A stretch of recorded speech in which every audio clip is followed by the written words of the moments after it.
How to stream when nobody is watching. What do? Do you stop?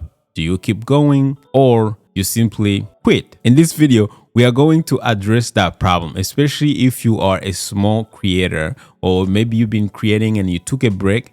Sometimes when you go live, you may actually find yourself streaming to nobody, right? You may go live and nobody's watching, right? It's just you. Maybe you have your phone playing back the stream and it says 1 or 2 viewers, and those viewers probably you and your wife or your husband or your partner or your mom or your dad, right? Other than that, there's no one else watching. But now what do? All right. So the first thing I'm going to address is going to be, should you even stream if you know that nobody's going to be watching? The answer is, as long as you know that you have some sort of audience, you have created content before, some videos before, and YouTube has a little bit of, a sample of who's your target audience, I think it's okay to actually go live and stream. Now, what if nobody's watching? Should you keep going or do you stop? The answer is yes, you should keep going. You should not stop. Okay. So if you go live after 10 minutes and you see there's nobody watching, it's just you talking to yourself, man, I've been there before and it feels like you kind of feel cheap and annoyed a little bit, but you have to keep going. Okay. And I'm going to give you a secret. You want to make sure you stay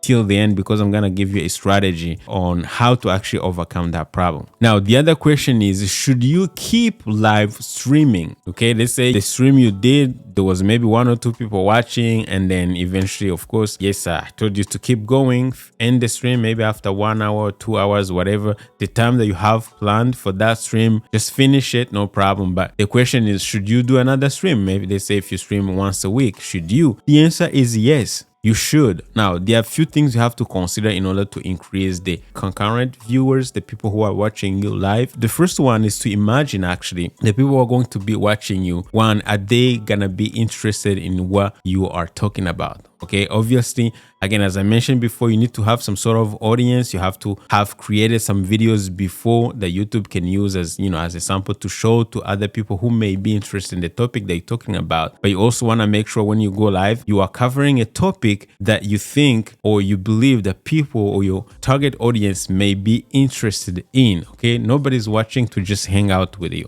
All right, you're gonna bring some value because there's a lot of content. You competing with a lot of people on YouTube. You have to give them a reason not to watch the other live stream to come to yours. And the only reason is if you are talking about their pain points, their problems, you are entertaining them, right? You're talking about a topic that your audience cares about, they're gonna come. Now, you also want to make sure it's engaging, you're acknowledging their comments and things like that so they can stay on and keep watching. And you also don't want to drag the stream just for the sake of dragging it. Just come, address, talk about what you have to talk about, things that you know they are interested in. And once it's done, actually end the stream. You don't have to stay on just to hang out. And yeah, so that's that. So now once you do that, now should you keep doing it if you see that you're not getting concurrent viewers that you actually want? The answer is yes. You need to keep going. You need to keep doing it. But look at the data, make adjustments. Maybe look at the topic, try to find some topics that may be interesting, okay? And then keep going and keep improving. Work on your presentation, your camera confidence, how you address your audience issues and problems. Just keep working on your craft. And keep going. Don't stop during the actual stream. Don't stop, the frequency of you going live. Just keep doing it and keep improving, because most of the time you may find out that actually the problem is not the audience. Sometimes the problem is you. Okay. Although sometimes it could be also the time that you go live. If your audience is sleeping, let's say if you live in a country where your audience maybe is in a different country and most of your audience, they're not actively on YouTube, logged into YouTube. Maybe they're working, it's working hours or sleeping hours. You have to consider those things because they're not going to be able to catch you live, even though they might be interested in your live stream. So those are things you have to consider as well.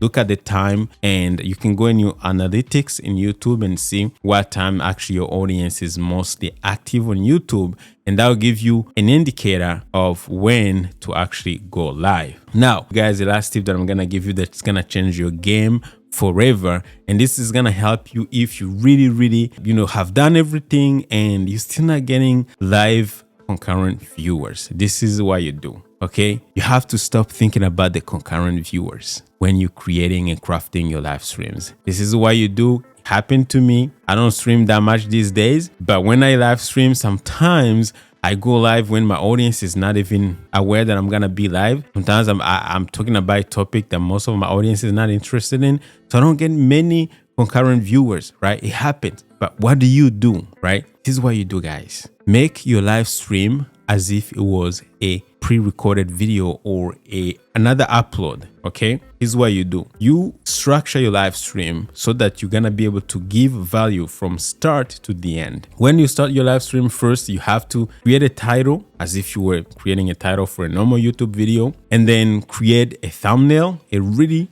good eye-catching thumbnail. All right, and then create description and everything, all the good stuff that you do usually for a normal YouTube video.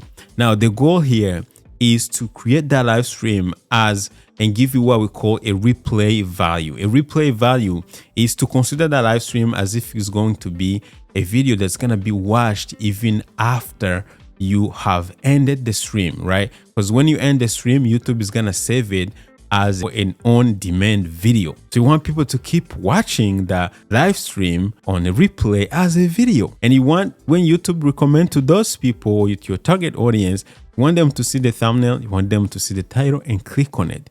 Now, when you start your live streaming, don't use things like countdown timers, all right? If you're trying to go after this type of audience. Now, if you have a big audience and they're used to you and you do streams where you're just hanging out, have a lot of people joining, you can do countdown timers, it doesn't matter. But if you struggle in getting concurrent viewers and you just want to build, you want to use this hack that I'm giving to you guys, don't use countdown timers, okay?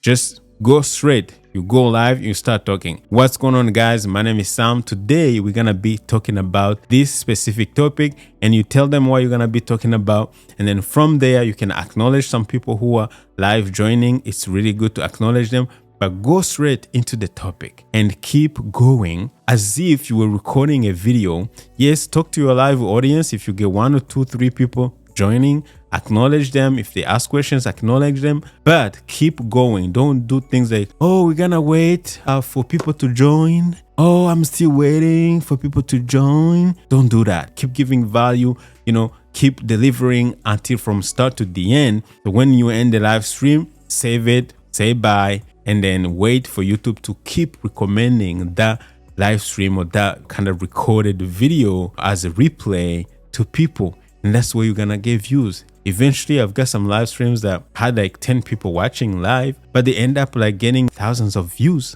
later, right? Because there was some replay value in those. So that's my super awesome hack, guys. Now, if you have never live streamed before and you want to know how to go live for the very first time using OBS to YouTube, you want to make sure you check out this video, and I'll see you there, guys. Take care.